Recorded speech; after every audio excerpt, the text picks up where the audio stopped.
I think from a mentality standpoint, that what people do has changed, right? So 10 years ago, you might have labeled us as a contract manufacturer or a specialty manufacturer. And today we're really labeling ourselves as a marketing and R&D company.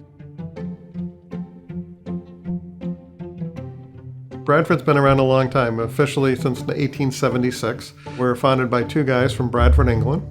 They came to the textile capital of the New World, which was Rhode Island. Slater Mill had kicked everything off, and people wanted to be here. Almost 90% of the products that we make for our brand builders and channel builders, we formulated their products. And so we have Johnson & Johnson Baby and Tom's of Maine.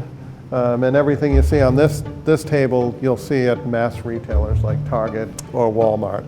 We helped Unilever launch this little brand called Dove, 35 years or so ago. For all the young folks in the audience, you won't know, but they used to do a sample size soap, and you'd get it in the mail. I mean, it'd come with your newspaper or in your mailbox.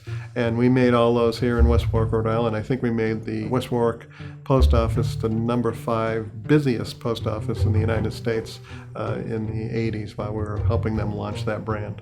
Soap making is a 2-step process.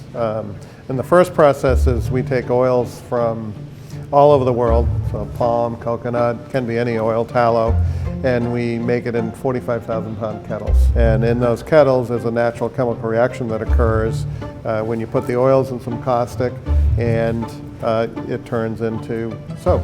One of the big benefits for Bradford to have a kettle method of saponification is that we can put ingredients right into the kettle and bake them into it. Here in the old mill building, we do the saponification, and we'll put those noodles in about an 1,800 pound bag, and those bags get taken over to building 10 where we do pressing. And then he's vacuuming. He'll vacuum about 300 pounds into that container.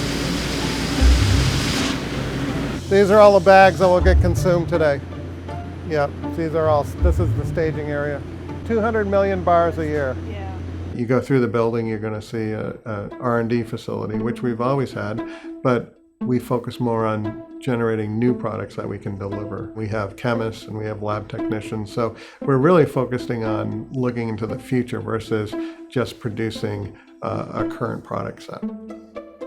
Sustainability is a major benefit of solid personal care. 5 or 6 years ago, we started talking about water being an issue. It wasn't taken as seriously as it is today. Imagine just a short period of time where all we hear about is ESG and sustainability and water scarcity.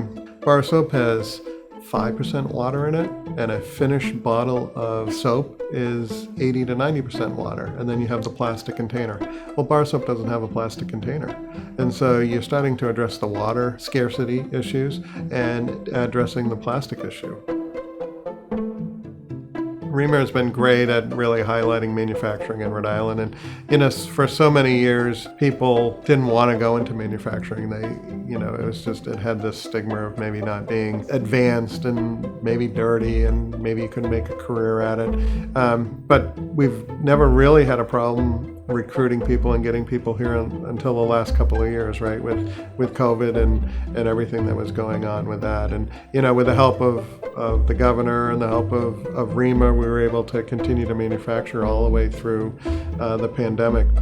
Bradford has been really a part of the fabric, particularly of Rhode Island and specifically of West Warwick, right? So we've been in this building since the 1930s. This building was started in the 1800s. I remember giving somebody an award for being here for 25 years, and they talk about the train tracks, and that as a kid they used to run across the train tracks and throw rocks at the buildings. Manufacturing can provide a great wage, a long tenured career, and a great retirement.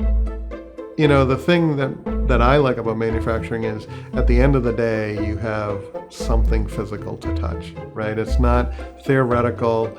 It's not a math equation. It's, hey, at the end of the day, I've got this bar of soap in this instance where I can touch, and I can walk into a store and I can see it, and our teammates can say, hey, I made that, or I was on the line when we ran that. And you get home and you take it in the shower, and you can get the experience of it.